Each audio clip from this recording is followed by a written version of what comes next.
All right, let's talk about Trey Lance. I mean, Yeah. obviously that's why we are here. So, what do you think Trey Lance has improved on the most? So last year we talked and all the things that you guys had worked on to get him prepped for the draft, and obviously the draft came and went, and now all of a sudden he's on a football team and learning how to be a professional.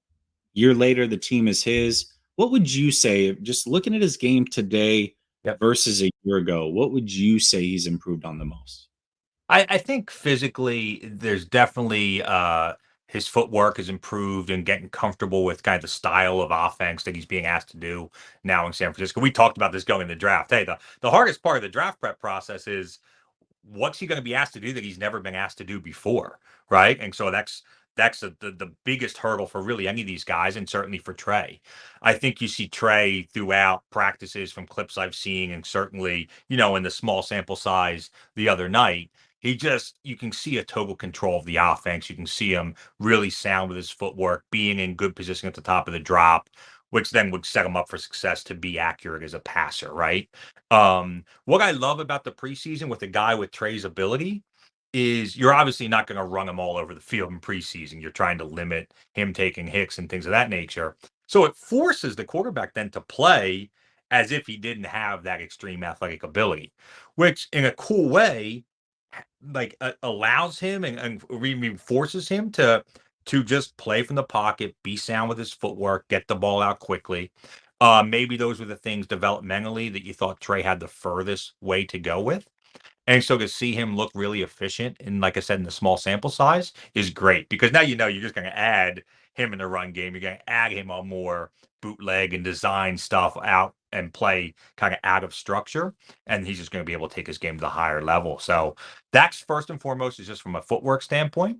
And then I think he's continued to build consistency in his throwing motion. He had a tendency to have the ball sail high on him. He had a tendency to be a little bit long in his arm path as he was making a decision to throw, and I've seen him now, looks like being more committed to his decisions and therefore getting his foot in the ground quicker, accelerating his arm through, and really being aggressive with trajectory on his throws. And those are the things that you saw a little bit in his games last year, some misses and then some great plays. And the goal for Trey now is to, hey, let's see more of that great stuff, right? Be more consistent so we're seeing more of your best stuff more frequently. And then the last piece is just the growth in being in the system for a year. We talked about how great Trey was from a work ethic standpoint, from a study habits. So, he was a guy that blew us away in draft prep with how quickly he was able to soak in information and put it on the board and break down film and explain things back to us that he had just learned, maybe 2 days earlier.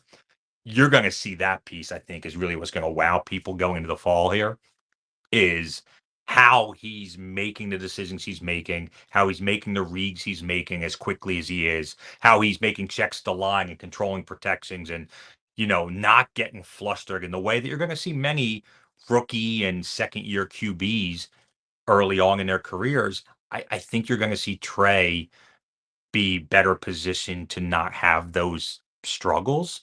And it goes to just how hard he works to be familiar with the offense and be comfortable in running it. I know that that's one of the things that just jumped off when we talked to you the very first time before the draft, and you just talked about how smart he was. And it's funny because you talk about a kid that's 6'4" and as mobile as he is, athletic as he is, and you just couldn't stop talking about the mind, how Yeah. smart he is, how good of a Yeah. guy he is, how much of a leader he is. I just started to think like, wow, if he's all those things, plus we see the physical attributes, this kid could be special, right? And that's what really started to sell me on Trey Lance. And you're right. I mean, you came on here, just after rookie OTAs or mini camps and said, Trey's already got the playbook down. Yeah. Like we were talking 2-3 weeks. And then Shanahan confirmed that in November. It only took him 2-3 weeks to get the playbook down. And he's just extremely smart. And you're right. I mean, just having the extra year in that system, I think is going to benefit him greatly. And I think that we're already starting to see that a little bit in the preseason game. And we'll talk about that a little bit further. But the coach comes through and says, thanks for the content, Jesse. Huge insight that you're giving us. Well, Coach McAvoy's giving it to us from Trey's mechanics that needed work from his footwork perspective, what improvements have you seen specifically in the Green Bay preseason game? Thanks for answering. Yeah, I mean, like you Yeah, said, I think. so Go footwork ahead. wise, yeah. I mean, like you said, we touched on a little bit, but the biggest thing you're looking at is footwork. Is he ready to throw on time as routes break or as routes are open, right? And so, listen, if it's the first progression, if it's like your what we call our rhythm route, like top of the drop, on time, ball out, that's in theory the easiest throw to be ready to throw, right? Because you've worked routes on air, since you were in high school and hitting the top of the drop and being in good position to deliver. Though that's usually not where guys struggle. So you'll see guys, throwing quick out, 6-step outs, like 10-yard outs to the outside. I know you see a ton of that in San Francisco's offense, most of the NFL. That's something Trey's always throwing really well. Some quick seams, maybe a bang eight, like quick skinny post. Those are those rhythm throws. Most QBs don't struggle with that. It's when you're working deeper through the progression and you have to come off of one and have your eyes kind of reset your hips and feet to the second route in the progression or to third route in the progression. So now here's some of the double move deep plays downfield, some of the digs and comebacks that take longer to develop.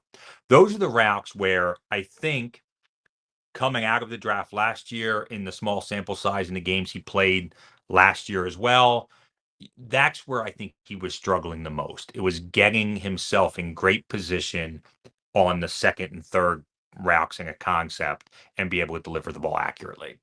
Once again, we saw what 6 throws against Green Bay the Right. other night. So I'm not going to pretend like, oh, see, that's fixed, right? But Yeah. I think, and once again, it goes hand in hand with understanding the offense and seeing more NFL style defenses and feeling more comfortable within that offense. But the footwork piece of understanding that everything you do has to stay on the same timeline. And so if one's not there to quickly move to the next and get your feet and have a nice solid base, full cleat in the ground so you can deliver the second progression, that's not there. One more quick reset and be able to deliver the third. So the idea of staying loaded, so not being up on your toes, but being loaded, full cleat in the ground, loaded down to your hips to be able to generate power, combined with having a really good base, not too narrow, not too wide, and building that consistency. So that's what's jumped out to me in the clips I've seen from practice and the other night in Green Bay.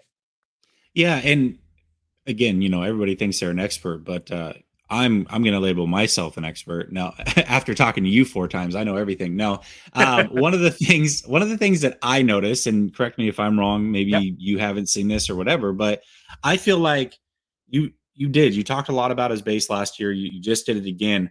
I feel like he's gotten to a point where that front foot, he's not overstriding. I felt like last year there was a lot where he'd almost overstride, which I felt took his upper body almost with it. And this year, right away, just as soon as I saw training camp clips, Yeah. immediately said, "Oh, he's not striding as long. This is a much shorter stride," which I felt was keeping everything else in line. Are you noticing that as well? 100%. And the importance of that is it starts the whole sequence of your throwing motion. Right. So the quicker the foot's in the ground, the faster the arm accelerates and gets rid of the ball. So some of that, dip kind of, separation where Trey would drop the ball below his elbow, it would take a lot longer to get up and around, kind of a looping throwing Mhm. motion.